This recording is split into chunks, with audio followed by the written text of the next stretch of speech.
오늘 막 들어온 경제 뉴스를 따끈따끈하게 전해드리는 갓 잡은 경제 시간입니다.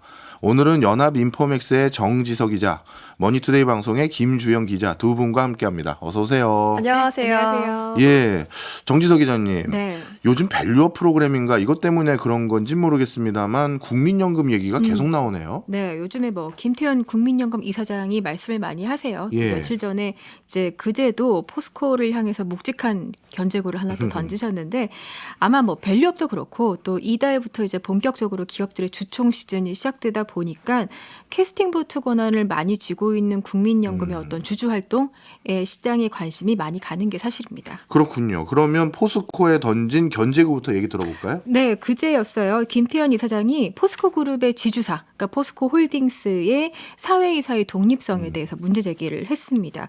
정확한 워딩은 뭐였냐면 현재 포스코 홀딩스 사회이사 전원이 네. 배임과 청탁금지법 위반 혐의로 이제 경찰 조사를 받고 있는데요.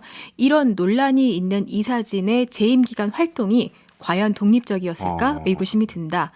납득할 수 있는 충분한 해명이나 설명이 없다면 이들을 재추천하는 게 과연 기업 가치 제고에 도움이 되는가였습니다. 그렇네요. 네, 지금 이제 앞서 포항 지역 시민단체가 포스코 사회이사들의 초호화 해외 출장 을 문제 삼고 이 최정호 회장과 함께 전현직 임원을 함께 고발을 한 상태고요. 경찰 조사가 진행되고 있는데, 근데 이제 문제가 된 이 이사회 구성 전반을 바꾸지 않았거든요. 네. 그래서 별다른 변화를 주지 않은 점을 국민연금이 문제로 삼은 걸로 보입니다. 네. 국민연금이 이렇게 목소리를 크게 포스코에 낼 수 있는 네. 가장 큰 이유는 최대 주주죠. 맞아요. 7% 들고 있는 최대 주주인데요. 그러니까 사실 지금 국민연금이 포스코 견제한 게 이번이 처음이 아니에요. 네. 그 작년 말에 재계 안팎에서는 사실 최정호 회장의 사면임 가능하다 이런 기정사실화하는 분위기가 좀 있었거든요. 왜 그랬죠. 그랬냐면 임기 중에 이 원래는 전통적인 철강 그룹인 포스코를 2차 전지 기반으로 해서 종합 소재 기업으로 이제 변모시켰다 하는 긍정적인 평가를 받아왔습니다.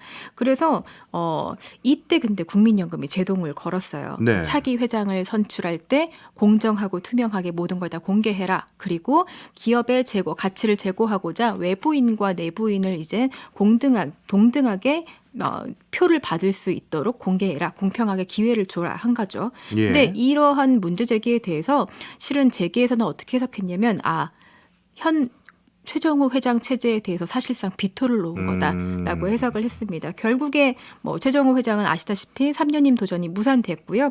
또 그 과정에서 이제 차기 회장 선출을 이끌어야 하는 그 이사회의 외유성 출장 논란이 터졌습니다. 그런데 네. 이들의 추천으로 지금 내부 인사인 장이나 전 포스코 사장이 차기 회장 내정자로 지금 되어 있는 상태인 거죠. 네, 포스코가 이렇게 소재 기업으로서 우리나라의 중추적인 역할을 하다 보니까 네. 사실 재계에서는 포스코의 회장 체제 여기에 대해서 초미의 관심사였잖아요. 맞아요. 근데 지금 최 회장이 이제 처음 선임된 게 2018년이고 네. 그 뒤에 한 차례 연임에 성공하면서 두 번째 임기를 시작한 게 2021년. 그리고 이제 현 정부가 들어섰잖아요. 예. 그러니까 최 회장이 만약에 이번에 3년임에 성공을 했다면 포스코가 지금 2000년에 민영화에 성공했으니까 그 이후로 정권 교체와 상관이 없이 그러니까 정권 교체가 한 이후에도 연임에 성공한 첫 CEO가 되는 거였어요. 근데 이제 이상한 분위기가 감지가 된 게 사실은 뭐 삼성, LG, 현대차 이어서 포스코가 재계 5위인데 네. 매번 윤석열 대통령 그 해외 순방하는 경제 사절단에서 제외가 되는 거예요. 오. 그래서 이제 일각에서 최 회장이 현 정부와 관계가 좀 불편한 게 아니냐 하면서 퇴진 가능성이 거론이 됐던 거죠. 그랬군요. 네. 그런데 제가 떠올리기에 작년 정도로 기억하는데 네. KT 대표 인선 과정에서도 국민연금이 굉장히 중요한 역할을 했던 것 같은데. 맞습니다. 요번에 이제 포스코 사태 보고 KT 사태 대접이 아니야라는 이야기를 많이 하더라고요. 네. 지난해 이제 구현모 KT 전 대표가 연임에 도전하는 걸 국민연금이 비판하면서 이후에 KT가 CEO 선임을 이제 두 차례나 뒤엎었고요. 예. 또 결국에는 초유의 수장 공백 사태를 맞이했습니다. 그리고 우여곡절 끝에 내부 인사가 아닌 LG U+ 출신의 김영섭 현 대표 체제로 돌입을 했습니다. 예. 그래서 이제 그리고 이번에 포스코 회장 선임 절차를 그 국민연금 이사장이 지적을 할 때도 KT 사례를 직접 언급해서 눈길을 끌기도 했어요. 그렇군요. 네. 이 KT와 포스코 같은 경우는 또 다른 공통 공통점이 네. 소유가 분산된 기업, 달리 말하면 국민기업 이런 공통점이 또 있잖아요. 맞습니다. 사실 국민연금의 논리 핵심도 여기에 있는데요. 그러니까 소유 분산 기업 이게 바로 핵심입니다. 네. 주인이 없다. 그러니 주주를 최우선으로 해야 하는 이들 기업의 핵심은 뭘까? 지배구조 정상화에서 찾은 거죠. 근데 그러려면 특정 인물이 장기 집권하거나 아니면 이사진을 통한 참호 구축을 해서는 안 된다는 겁니다. 근데 물론 다 같은 소유 분산 기업이라고 할지라도 네. 지분 구조에 따라서 조금씩 사례가 좀 다르긴 하거든요. 예. 그러니까 앞선 KT 같은 곳은 국민연금 외에도 현대차나 신한은행처럼 이제 5% 이상 들고 있는 기관 투자자들이 좀 있었고요. 근데 포스코홀딩스는 국민연금 외에는 5% 이상 들고 있는 기관 투자자가 없어요. 그러니까 소액주주 지분이 훨씬 많은 거죠. 예. 그러니까 그렇다 보니까 국민연금이 반대한다고 해서 정말 무조건 국민연금이 원하는 방향대로 할까? 이거는 아직 퀘스천 마크가 있다는 거예요. 네. 만약에 국민연금으로 인한 노이즈가 커져서 포스코 주가가 빠지면 예. 소액주주들 사이에서의 원성이 국민연금 쪽으로 향할 수 있잖아요. 그렇겠네요. 네. 말씀을 듣고 보니까 소유 분산 기업들도 조금씩 상황이 다른 것 같습니다. 그러면 또 하나 떠오르는 게 KTNG도 요즘 사장 선임 여기도 그럼 시끄럽겠네요. 네, 이것도 그제 일인데요. 기업은행이 이제 여기는 7% 정도 들고 있는 최대 주주인데 외국기 사모펀드 한국과 국민연금이 6% 정도의 지분을 가지고 2대 3대 주주 지분을 들고 있습니다. 근데 예. 기업은행이 지금 이달 예정된 주총에서 방경만 신임 사장 후보자에 대해서 반대표를 던질 예정이라고 해요. 그러다 보니까 이제 3대 주주인 국민연금도 과연 기업은행의 행보에 동참할까 하는데 시장의 관심이 집중되고 있습니다. 시장 관점에서 봤을 때는 어쨌든 국민연금의 파워가 네. 갈수록 커지는 것 같다. 이런 느낌이 듭니다. 확실히 그런 것 같아요. 근데 이제 기관 투자자들이 보통 5% 이상 지분을 들고 있으면 이제 공시를 하잖아요. 네. 지금 국민연금이 공시한 기업 수만 한 300개 정도 되거든요. 이야. 그러니까 그렇다 보니까 아무래도 국민연금이 하는 말 한마디, 제스처 하나하나가 시장에 영향을 크게 주는 게 사실입니다. 네. 그리고 또 최근에 정부가 이제 자본시장 선진화 정책으로 발표했던 밸류업 정책. 그러니까 이것도 국민연금이 사실 동참하지 않으면 성공하기가 쉽지 않은 정책이거든요. 그렇죠. 밸류업 정책 자세히 내용 들여다봤더니 네. 국민연금이 한 역할을 해야 되는 그런 상황이더라고요. 네, 사실 밸류업 정책, 별류다, 이런 이야기 많이 하면서도 시장에서 그래도 좀 점수를 높게 받은 부분이 뭐였냐면 국민연금 역할을 확대한 데 있었습니다.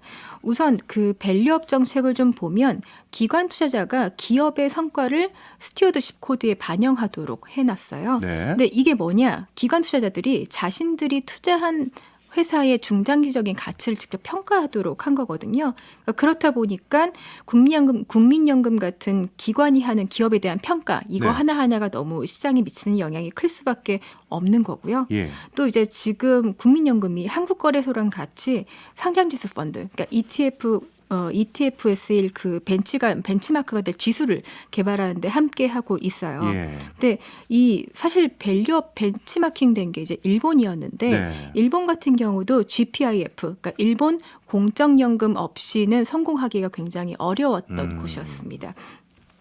이 GPIF 같은 경우가 전체 자산 중에 25% 정도를 그러니까 일본 증시에 투자하거든요. 예. 근데 아직 국민연금은 같은 기준으로 15%도 채 안 되게 우리나라 증시에 투자하고 있어요.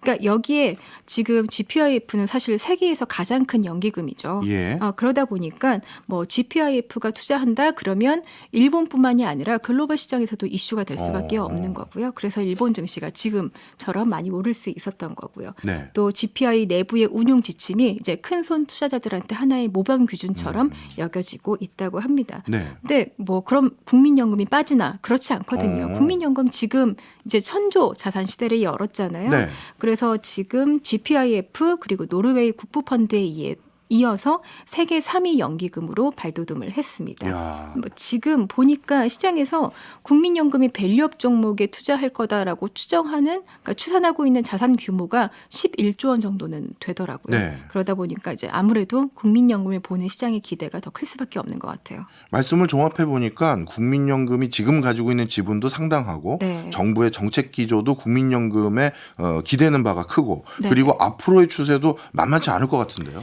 맞아요. 맞아요. 근데 뭐 물론 일각에서는 이제 국민연금의 어떤 과도한 이런 발언이 정부나 정치권의 입을 대신해서 어떤 소유 분산 기업의 지배 구조에 과도하게 개입하는 거 아니냐 뭐 이런 비판이 있는 것도 사실입니다. 네. 근데 최근에 그 국민연금이 기금운용본부 내 지배구조 개선 자문위원회를 설치했거든요. 그러니까 여기에서 소유 분산 기업의 모범적인 지배구조 방향을 제시하겠다고 합니다. 그러니까 좀 지켜봐야 될 것 같고요.